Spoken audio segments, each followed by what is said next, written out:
Welcome to the podcast, Entrepreneur Perspectives, building and protecting your business one podcast at a time, a CASSource production.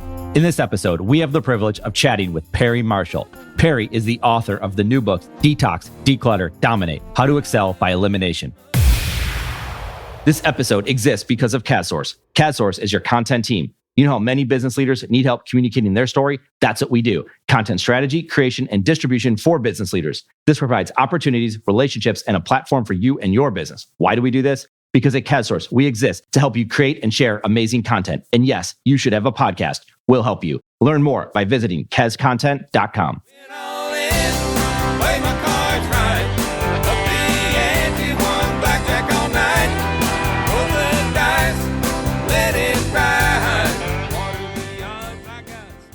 You probably know Perry from his hit book, 80/20 Sales and Marketing. Inc.com listed it as a top sales book from 2013. I came across this book in 2015 and it opened my eyes, made me think, and simply helped me as I developed as an entrepreneur. I'd encourage you to check it out. You can find both books and many more by Perry, including Evolution 2.0, Ultimate Guide to Google AdWords, and the Ultimate Guide to Facebook Advertising on Amazon. And I hope this episode opens you up to the stories that Perry and I discuss. Perry has guided clients like FanDuel and Infusionsoft from startup to hundreds of millions of dollars. We're honored to have Perry on the Entrepreneur Perspectives podcast to discuss the 80/20 principle and so much more. And with that, we welcome Perry Marshall. I looked back and I was like, all right, I got this email, you reached out, your team had reached out, and your name shows up. I'm like, I know that name, Perry Marshall. Why do I know the name? Well, he wrote this book and this is one of my favorite books. And so I was like, well, I just had to double check because then I saw the name of it and sure enough, sitting right behind you, 80/20 Sales and Marketing. And I had to go to my Kindle library. I was like, I just had to verify it. And I was like, wait, is this really the guy reaching out to us to say, let's talk, let's be on the podcast? And sure enough, I knew it was the answer, but I said to go see it for myself. Well, as I'm thinking through things, I looked back and I went back to my Amazon purchases. It was August 2015. And I had purchased your book. And obviously, here I'm talking about it. I was on this path and this had started before because I had started this business in early 2013. And before that, I really started taking reading seriously. I started thinking more. I started thinking about content and what it all meant. What did I want? I was in the insurance business, life insurance brokerage, going to wealth advisors, and we were doing third-party distributions, point of sale distribution. And I realized that the storytelling, the messaging, just everything in that business was just not what I wanted it to be. I thought there was a unique way to create stories to get in front of people. And your book comes out and I'm going back and looking at it. And I just came to realize this morning that I believe you're one of the reasons I have this podcast today. Woo! And I think there's a lot of reasons for it, right? I think there's a lot of dynamics at play, but I think that I was thinking about content at that time and maybe perhaps there was some pushes, there's some ideas, there's some thinking that I got to do because of this book, 80/20. And that is exciting for me to have this conversation. And you pointed out something in it, and we'll move on from here too. There's an 80/20 inside of everything. And I'm fascinated by that because we've all probably heard of the 80/20 principle and you talk about in your book, but it's taking it to these next levels, maybe not becoming an expert, but thinking through, trying to advance it. And I'm talking too much already, but I'm just excited to chat with you. There's an 80/20 inside of everything. You can take it any direction you want. I do have a question for you that I want you to get to in all this talking. Off the top of your head, like what's the craziest 80/20 that you've analyzed yourself? Because I think about it like we could watch a basketball game and we can find the 80/20 with the 10 players on the court, right? But you've analyzed it from all different perspectives. What's the craziest 80/20 that you've come across? Well, just top of the stack is I did a seminar for Entrepreneur Media Conference, the Entrepreneur magazine and the book publishing company. Barbara McCorcoran's there and stuff. And I was doing this breakout session and I probably had 250 or 300 people in the room. And I go, so everybody who has shoes, stand up.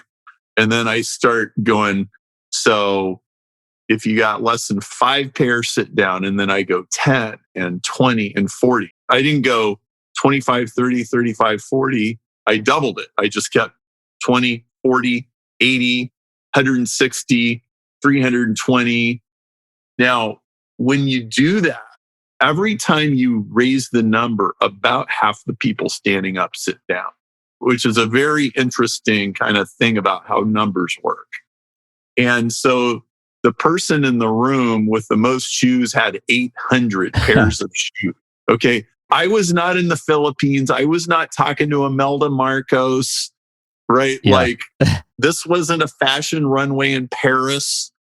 Okay. This is an entrepreneur conference in Miami. Okay. Yeah. Right.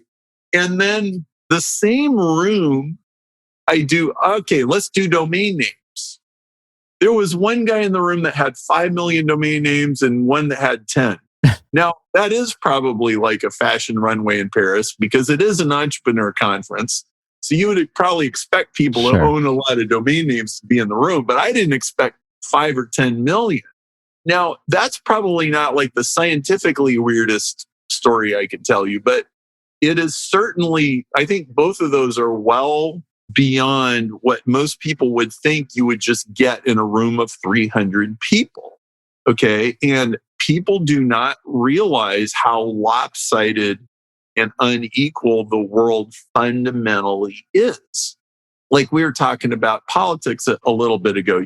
Do you realize that pretty much all of the wealth distribution arguments that happen in any political campaign, which it's got to be half or 2/3 of the entire discussion, right? Like, well, how are we going to do healthcare and how much are we going to tax the rich? You realize all of those are 80-20 questions, and they're all there because you can't make 80-20 go away.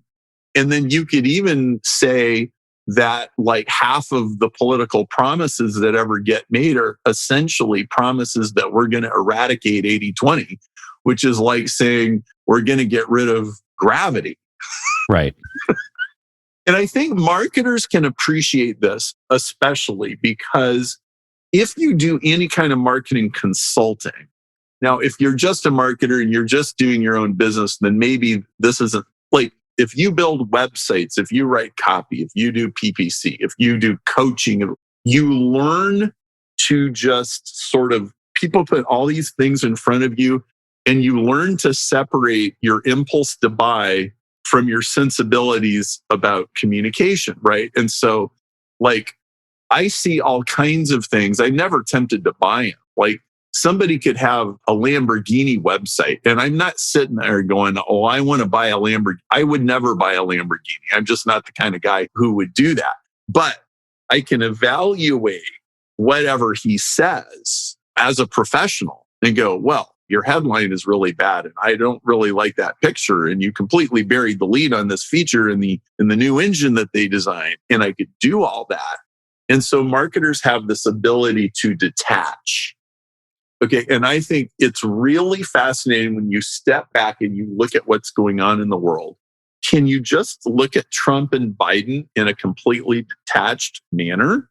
And can you just sort of fold your arms and critique what is going on and say, okay, so why did he write the speech that way? What buttons is he pushing? Trump is better at racking the shotgun. Maybe we should define that term than probably anybody I've ever seen. And he's separating from the likers from the non-likers with impunity every day, right? And he doesn't care. It's why he's so effective, even though so many people hate his guts. Fascinating. It is fascinating. And you did this thing where you folded your arms and you just sat back. And I agree with that because there's a fascination with watching this stuff unfold. That's why when I go back to the insurance business, I was fascinated by how people were communicating. I was fascinated by how I was communicating and the stories that I would tell. That's why we created a content marketing company on the heels of the insurance business because of this fascination that I wanted to just explore and keep on exploring. Like you said, rack the shotgun, create these stories, tell these things and real stories. And then you use Trump as an example because it's funny because you'll see people out there that are in the background and just exploring it. They might be called a Biden supporter one day and a Trump supporter the next day because they're just intrigued by the whole process. They're more fascinated by all of it. You use the word racking the shotgun. It's funny because I have that written down. We talk about it a lot in business and sales. If we're in the marketing business, let's say someone is out there and their thing is social media. Well, you might come across someone that thinks social media is the dumbest thing they've ever heard. Well, they're the unconvincible, most likely, right? Maybe they're not, but right on the surface, they're the unconvincible. If you say something to them and they come back with you like, I hate social media, Well, perhaps you're talking to the wrong person, right? So that is racking the shotgun. And we see it a lot in sales. We see it. I've seen it with people here early on in their careers. They would be talking to the wrong people.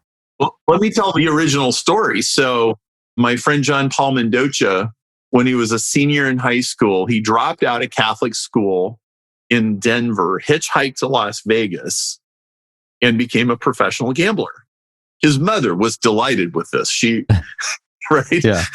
She just couldn't wait for her son to move to Vegas. So he's been in Vegas now for several weeks, playing poker for a living, finding this much harder than he imagined that it would be.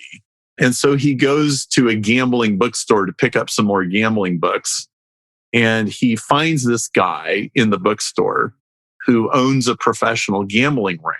And so they get into a conversation. And John goes, "Do you think you could teach me what you guys do?" And he says, "Well, for a percentage of your winnings, for a nickel, for 5%, I'll teach you what I do." And so they shake hands. And as soon as they shake on it, "Jump in the Jeep, John. We're going for a ride."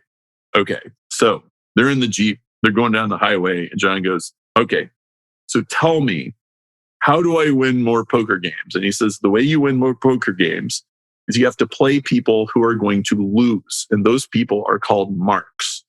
You do not play some other professional gambler who's good at this. You find the kid from Wichita who got $5,000 from his grandmother and he flew to Las Vegas. That's who you want." He goes, "Well, where do I find that guy?" And he goes, "Here, I'll show you." And he pulls into the parking lot of a strip club.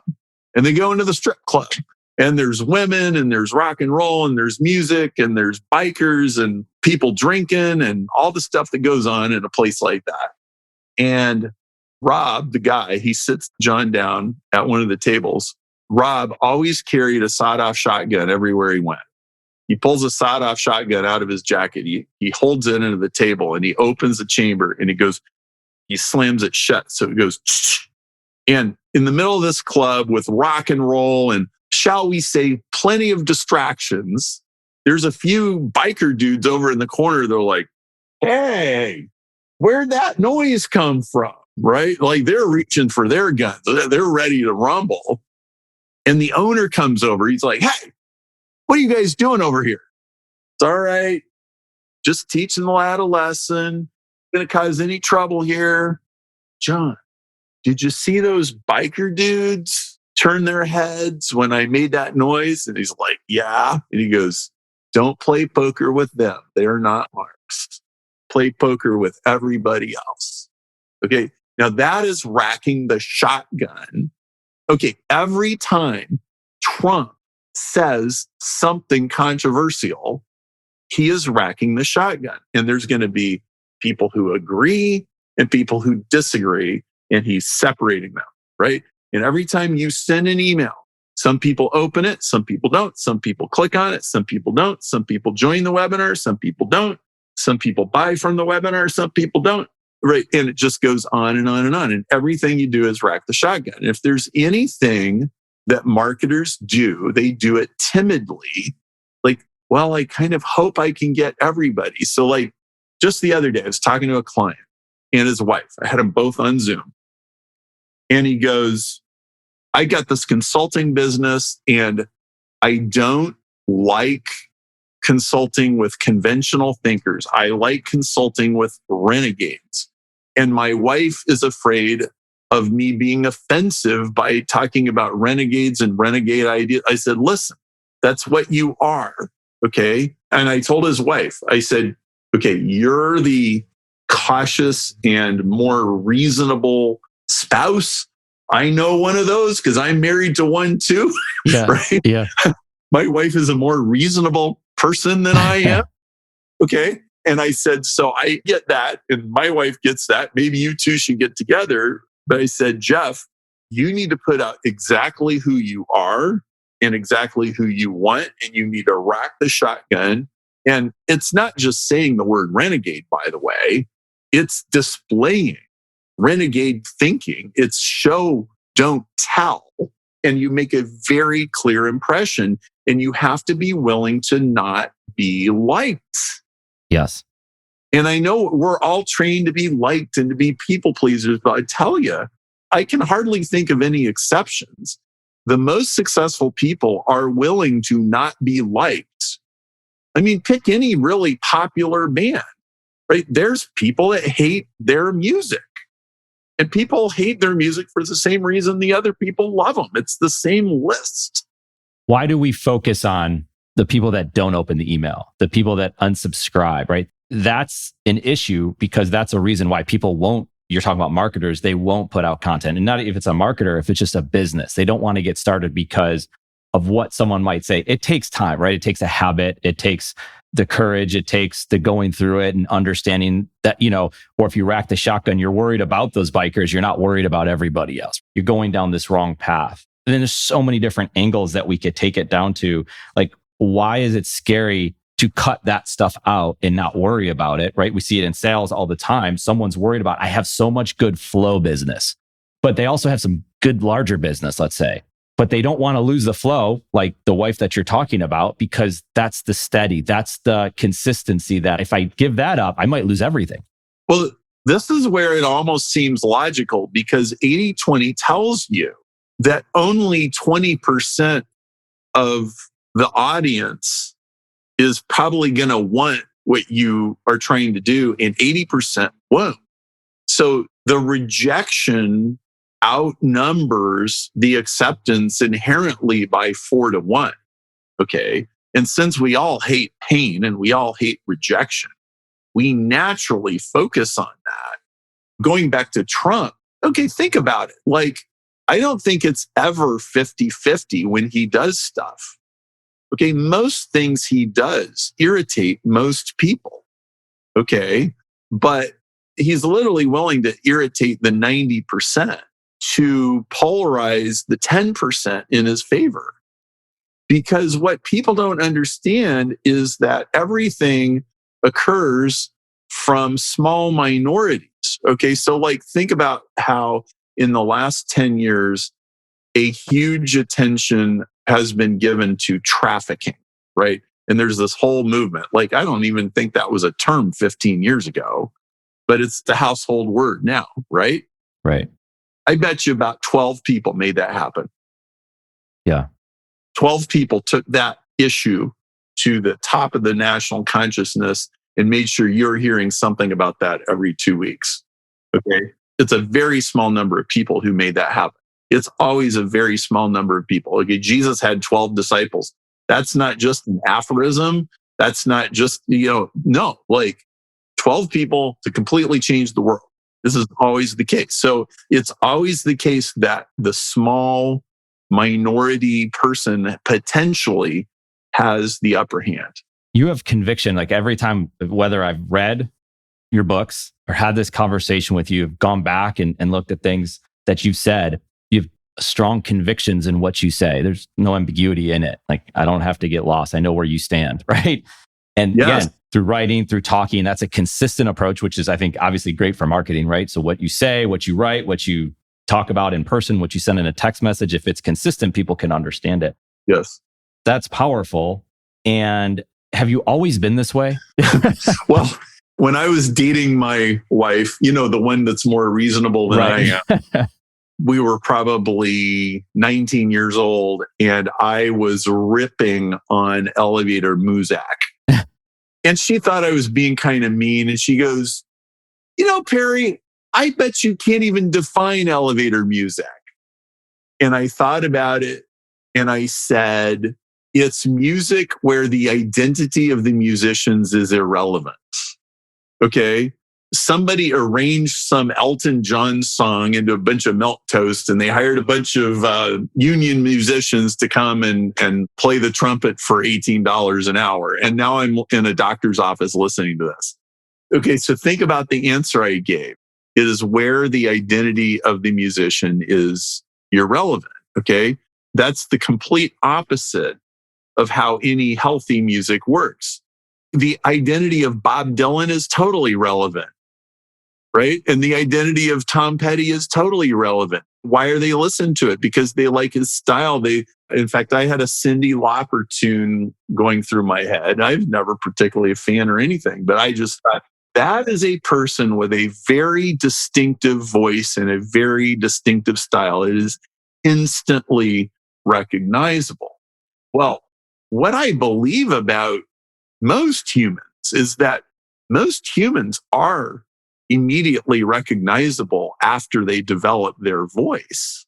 And when I was learning copywriting, I was getting mentored by John Carlton, and he made this comment that really jumped out at me. He said, "You are starting to find your voice as a copywriter."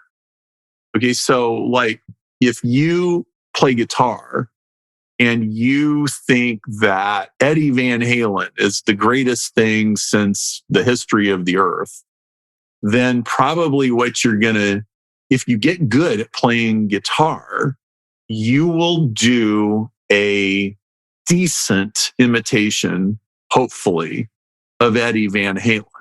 But here's the thing. By the time you start getting any better than decent at being Eddie Van Halen, you will actually start to be very good at sounding like you. And that's the progression, is we imitate people who somewhat resemble our own potential. But as we start to get there, we find that we outgrow that. Early Rush sounds like Led Zeppelin, but Rush has not sounded like Led Zeppelin in about 35 years because they created their own completely unique sound. Yeah. People don't like that when they go in their own direction either, right? Because at the beginning, they get the fans of people they were used to that. And then they're going to perhaps rock the shotgun with a new sound, with a new song, with new lyrics. That's going to, fans are going to be like, wait a second, I don't like that. Taylor Swift's a perfect example of it. When my daughter was listening in the car, and it's so interesting, listening to one of her albums, it sounds very different. And she has fans that were so angry about it. But then she got all new kinds of fans from different genres of music now that came on board, and she doesn't care, right? She just keeps going. And that's interesting, like that analogy with music. And I've seen it play out with business leaders, entrepreneurs. They go down this path of creating content, let's say. And at the beginning, they'll be stuck in these bells and whistles. Not all, everyone's different, but I'm thinking of an example, someone in the financial services space, and they're creating content, they're telling stories, and they're talking about why their company's good and a little bit about their story, but they're not going there. And then they say this story, and I'm like, that's the story. That's the thing people want to hear. And it had nothing to do with your business right now. Absolutely nothing. But that story is why people work with you, because you're leading them down this path. So he had to go down this path to better content, to pulling out his stories. And that was his uniqueness that people wanted to be a part of. And I see that play out over and over again.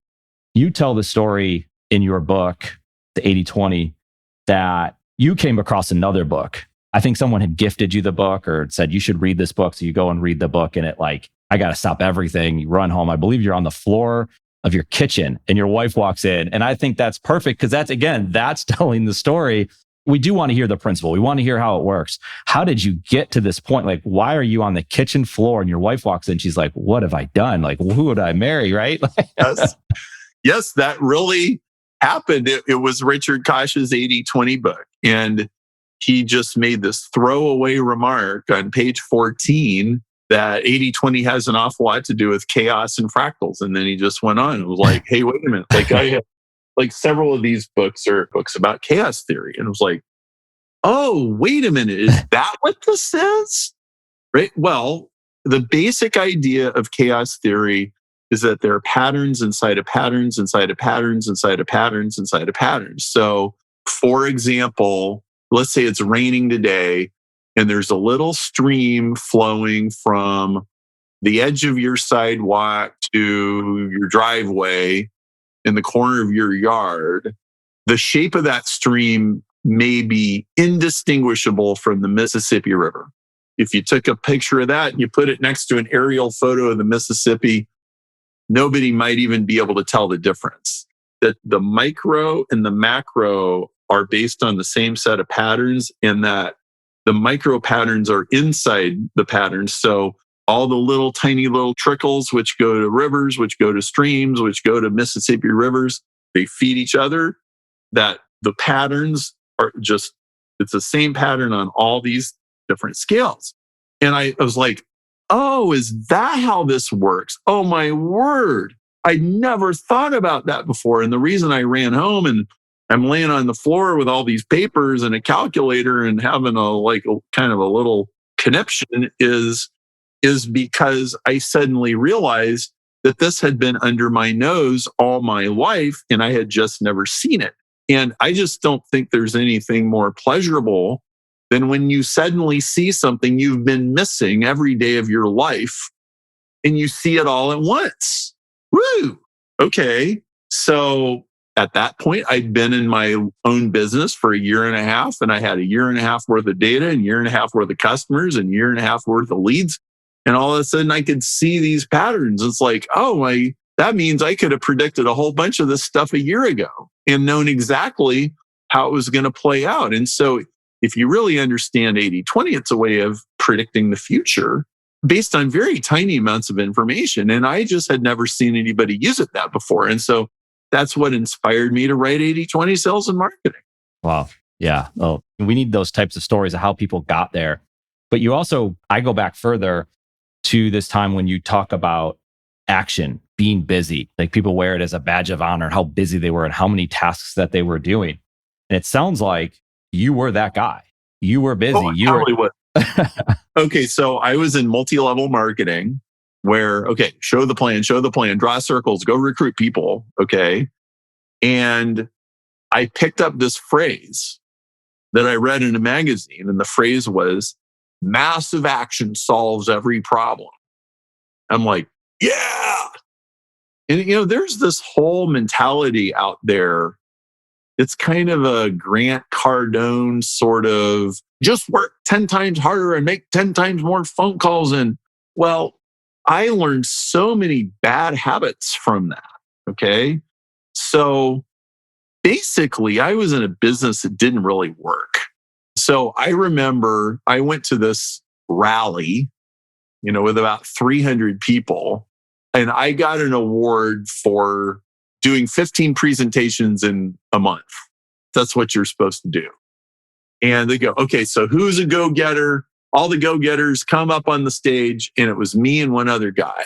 Now, I was starting to get wise, but I wasn't quite there yet. I was still drinking the pink Kool-Aid, still believing everything, but I had a very powerful insight. So if you wanted to be successful doing that, what they told you is you got to have 15 meetings a month, every month. And I thought, you know what? He showed the plan 15 times last month, and so did I. And I'm not making any progress, and neither is he, because I've been watching him, and I've sure been watching me. But we are the only two people in the room who actually know that this doesn't work. The other 298 people in the room think that if they did this, they would get rich. So they're here sitting in their chairs waiting for the lightning to strike, for them to get inspired to go do something, because this is their ticket to the good ship Hope. And he and I are the only people here who know this doesn't work. Okay. And that thought still had to burn its way through my brain for another year or two before I finally really realized what was going on. But in the years that I did that, I learned to medicate my sense of failure with busyness, because as long as you're in motion, you're not a bad guy. That's what I learned. So what I managed to do was I managed to strain my marriage to the breaking point, neglect my kids, stress myself out, and do things that didn't work. Okay. Now, what I should have done was I should have stopped doing everything that wasn't working and take a big chill pill for a while. That's what I should have done. Now, in my book, Detox, Declutter, Dominate, I've got this story at the end about a guy named Mark McShirley. So Mark is living in his in-laws' basement with his wife and his kids because he's not making enough money. He's running a roofing company with a friend. The roofing company isn't really making any money. So he's got a job selling advertising in Catholic church bulletins, which, let me assure you, is an incredibly lucrative career. Yeah. Right?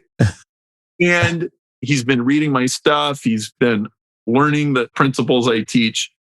And he has a conversation with his wife and he goes, so honey, we need to make this roofing company into a star business. And I got these things it needs to do. But he goes, I'm making $40,000 a year selling this bulletin advertising.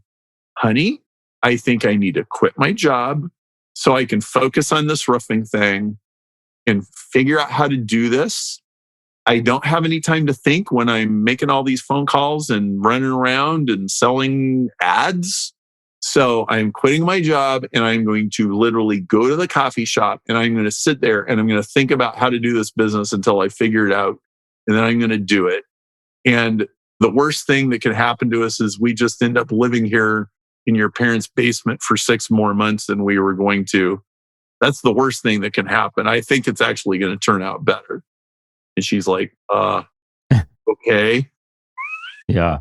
And that's what he did. And that is a $15 million company now 5 years later. Okay. And it's actually an extraordinary company. And it's because he stopped to think about what he was doing, especially now. This is more true in 2020 than it was 10 years ago.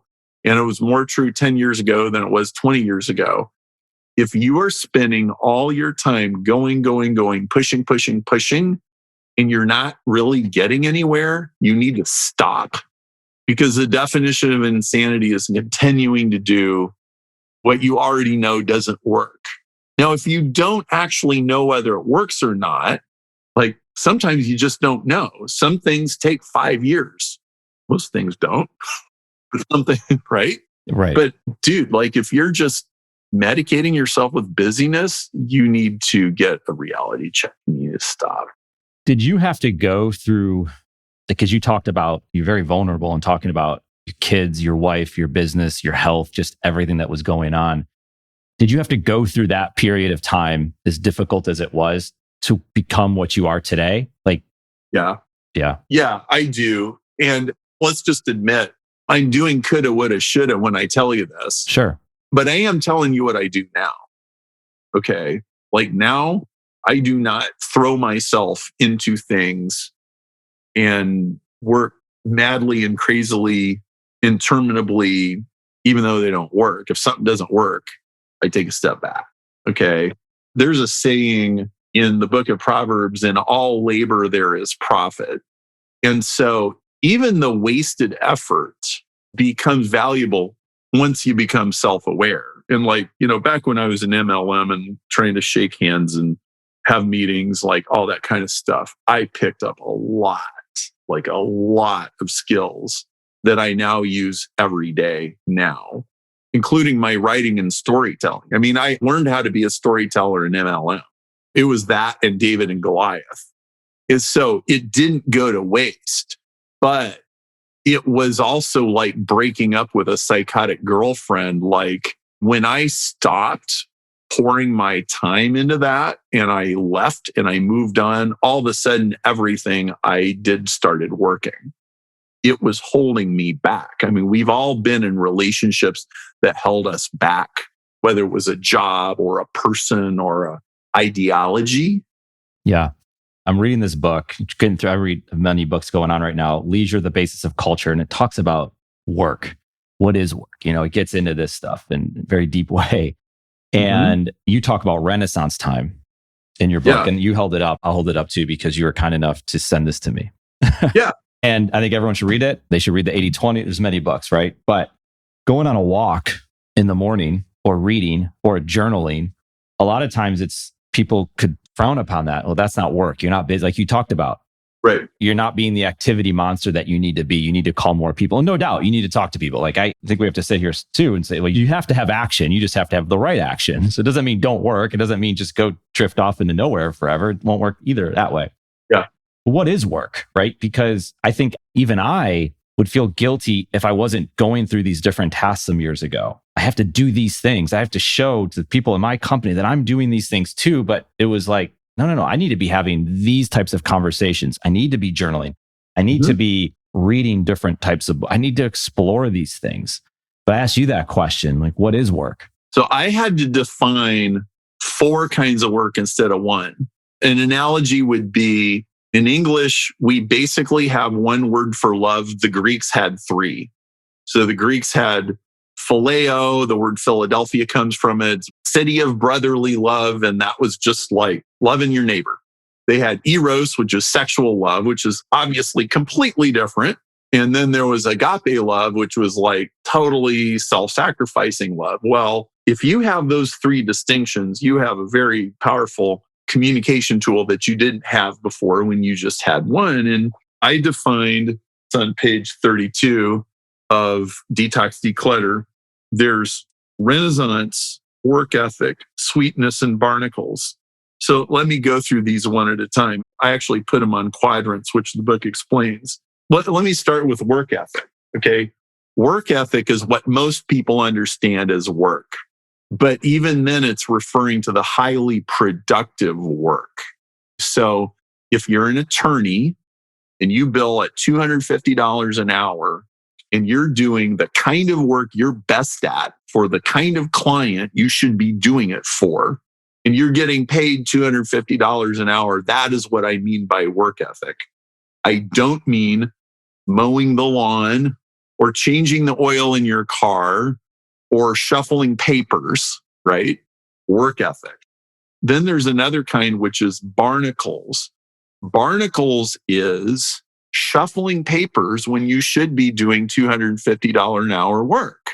It is what most people lapse into when your OCD takes over and it's hitting refresh on your email inbox like 832 times a day, or just like wandering over onto Twitter because you're a little bored at the moment and then 45 minutes goes by.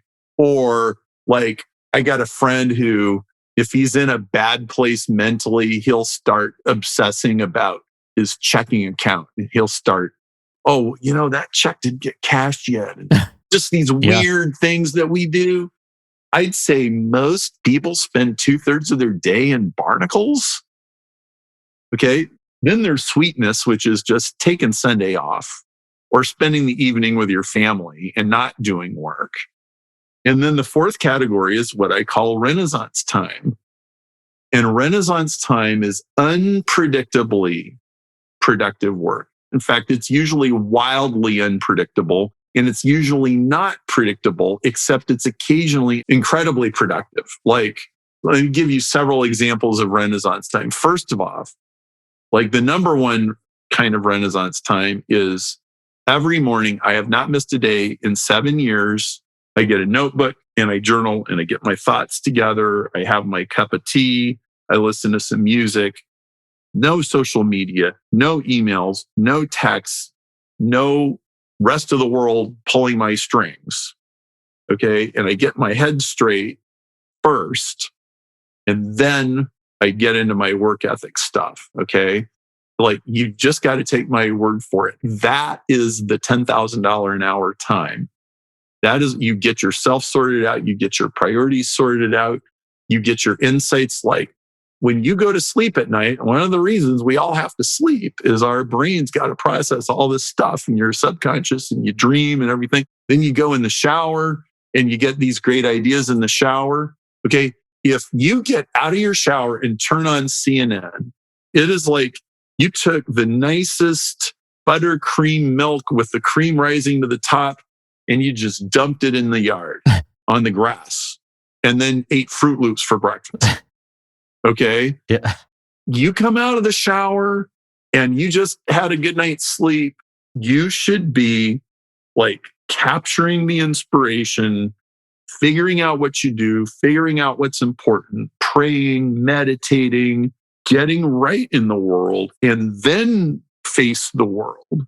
So that's part of Renaissance time. The other part of Renaissance time is it might be the person you have lunch with who's a friend of a distant colleague, where it's like, oh, that could turn into an interesting meeting or could turn into an interesting conversation. People have studied and found out that, like, let's say you're looking for a job, or it could be a client or anything. If you go have lunch with your best friend and ask them who they know that might be hiring, that's not typically very productive. But if you go have lunch with somebody who's on the very edge of your social sphere and you ask them who they know who might be looking for somebody, that's where like the big breakthroughs come from. Richard Koch calls it the superconnect principle. So 95% of the time, that lunch is just a lunch and it doesn't produce anything. But 5% of the time, it produces something great. Like I always get my best ideas when I'm like at a rock concert or pushing my kid on a swing. I don't get my best ideas when I'm sitting in front of my computer banging away. Like inspiration never comes when your fists are clenched. It feels like society says that's not right. You just have to get to the office, get in the box, and go to work. And it's no different than putting a piece of content out, having a podcast, writing a blog, that you're instantly going to be judged by those actions. And some people might not like it. It goes back to what we talked about before.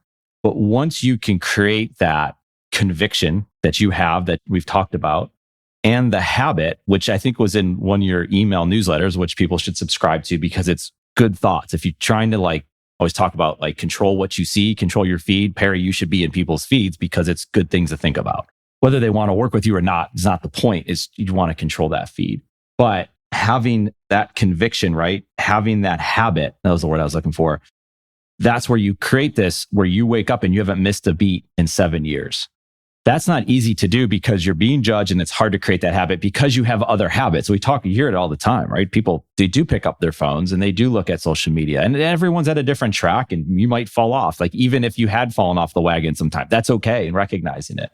It's very hard to do though, but it is that conviction and believing that this is a way to go and to have the habit to stick with it as best as you possibly can. And maybe it's not exactly what you talk about and what they should do, although it probably would work. But there might be something that works for them. And I think you even say that. It's not a prescription exactly how to do it. It's perhaps how it works for them. Get into that mindset. It's hard to do though. Because the world's saying you can't do that. Get in the box. And I talk about getting outside the box in many ways. I've realized it too. I'm at my office now, but I can walk. I can go outside. And it's at least 3 times a day. And I'm not here all day. But if I am here all day, or if I am here for a few hours, I will be outside. Mm-hmm. Because it's just, I can't sit in here. It'll drive you crazy. Right. But it won't drive you crazy until you allow it to drive you crazy. And I think that's when you can then start exploring, what is that? Why are you driving yourself crazy? You have to go to the belly of the beast, right? And to then realize like you had done before with the massive action, what that's creating when you talk about time and space to think about the problems. 1% of the problems fixes 50% of the problems. Yeah. Yeah, that's right. 80-20 says that 1% of what you do produces 50% of what you get. Okay, so it's perfectly okay to have space to think about problems and think about how, well, I'm supposed to look busy. Well, yeah, if it's 1863 and you're laying railroad track with a shovel and a sledgehammer and spikes, then yeah, get busy, look busy. In that world, if you look busy, you are busy. If you look like you're building a train track, you are building a train track. But you know what? In 2020, you can almost never tell who's productive by what you see them doing. So most of my customers and clients think for a living. They don't just pull levers. All right, you're a Facebook pay-per-click manager and you post ads. Well, all right. So yeah, that is a physical activity and we could watch you do that just like we watch a person lay railroad tracks. But on Facebook, 0.1% of the ads get about 98% of the impressions. And so if your ads work, it's because you had a good idea. Where are you going to get good ideas? Well, I get good ideas by praying, by reading, by being out in nature, by listening to and watching inspiring things, by meeting interesting people. I don't get good ideas by following rigid formulas. So if you're my customer, you think for a living. Not everybody thinks for a living, but the ones I'm talking to today are. Yeah. And feeling empowered to be able to think, to be able to read, to go outside of your own industry, to attend events that have really nothing to do, to watch something on TV that might not, like, that's a waste of time. Well, no, actually, it's not a waste of time if you're convicted in that. Right. It's also, you go into activity and you get so honed in on reaching out to people. I got to call this person. I get this person. I got to get in front of this person. Well, I got 2 examples today of it being the opposite. And you say a prospect that finds you first is more likely to buy than if you find them first. Right. All right. So I had never reached out to you. I'd read your book. So I'd already been a client of yours in a way. And then I never even thought to say, well, let's have Perry on the podcast. But somewhere, somehow, someone said Perry should be on Eric's podcast, Entrepreneur Perspectives. Well, that's proof right there. We had something out there and your team had reached out to us. If I had reached out to you, I bet, I'm not certain, maybe someone would have said, oh, no, that sounds good. Let's get Perry on that podcast. I'm willing to bet, though, if I had reached out first, that you wouldn't have been on the podcast. And that's not saying anything about me. I'm just giving an example. Right. Another example is I had a call this morning. It's our 3rd call. Company had found us on Google, had reached out to us. They want us to produce a podcast for their CEO because he wants to think, he wants to tell stories, he wants to share stories. They came to us first. We did not reach out to them. That doesn't mean that you can't reach out to people, but if they come to you, they're more than willing, because that's what you're saying. Doesn't mean that they won't buy or they won't be a client. It's just if they reach out to you, you came to us in a genuine way, in a good way, and have great conversations. And if it's consistent with everything that's happened, some good stuff can come from that. But so much has been gone in. You talked about it already in activity, but those 2 examples just slapped me across the face as I'm getting ready to chat with you today.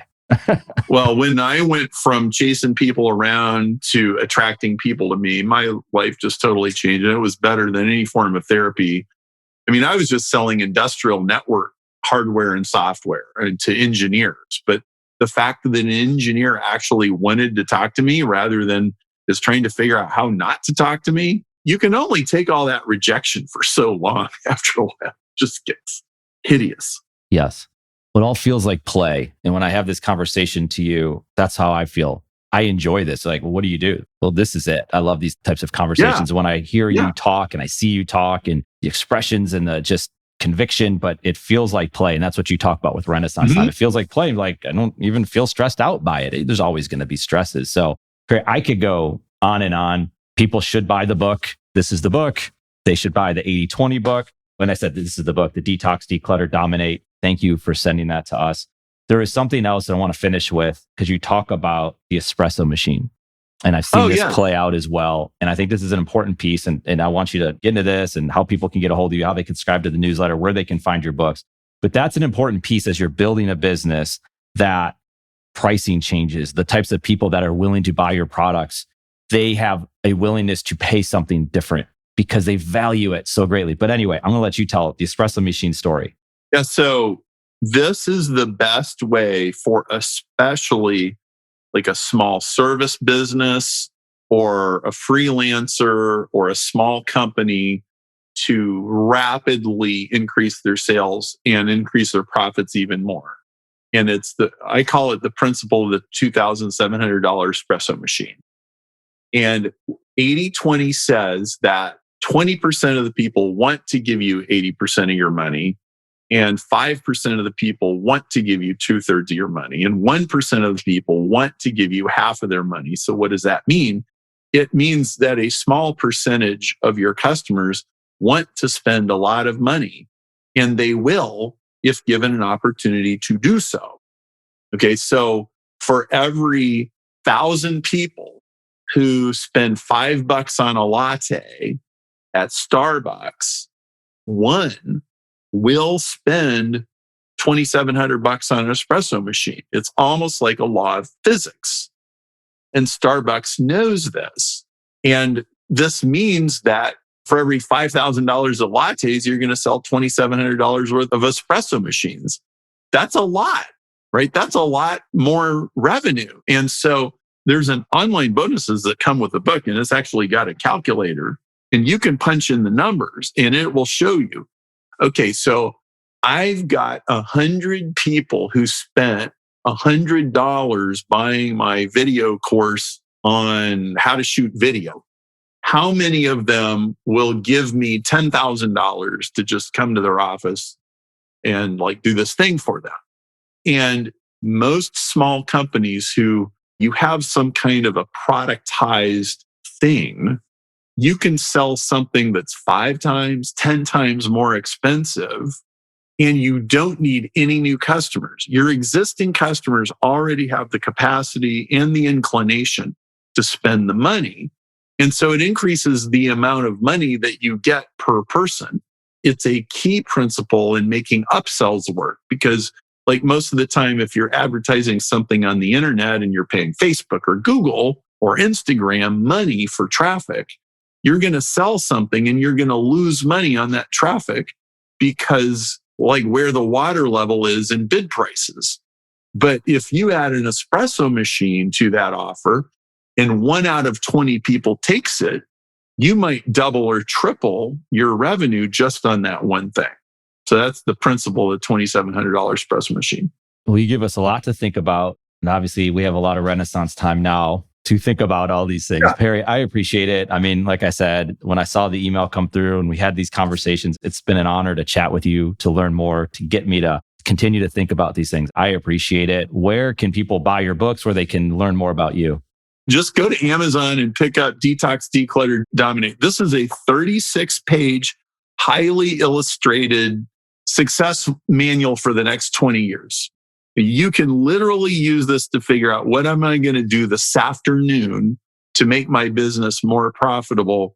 But at the same time, it is a strategy manual literally for the next 20 years. I've never seen any other book like that. It's very short. It's 8,000 words. Not a word is wasted. Robert Scrobe helped me put this together. It is the leanest, meanest business book you've ever read. Detox, Declutter, Dominate. It's about $9 US on Amazon. Yeah, I would agree with that. It's a very unique approach. It feels right in the hands. And then your website is perrymarshall.com. Is that right? perrymarshall.com. You can get on our 30-day Street MBA email list and we'll make you think every single day when that email arrives. Yep, I would agree with that. Perry, it's been a privilege. Thank you, Eric. It was a pleasure. One of my favorite things about CADSource is the opportunity to chat with amazing business leaders and entrepreneurs. We hope you enjoyed the conversation. If you want to connect, you can find me on LinkedIn or visit us at cadsource.com. Thank you for listening to this CADSource production, Entrepreneur Perspectives, building and protecting your business one podcast at a time.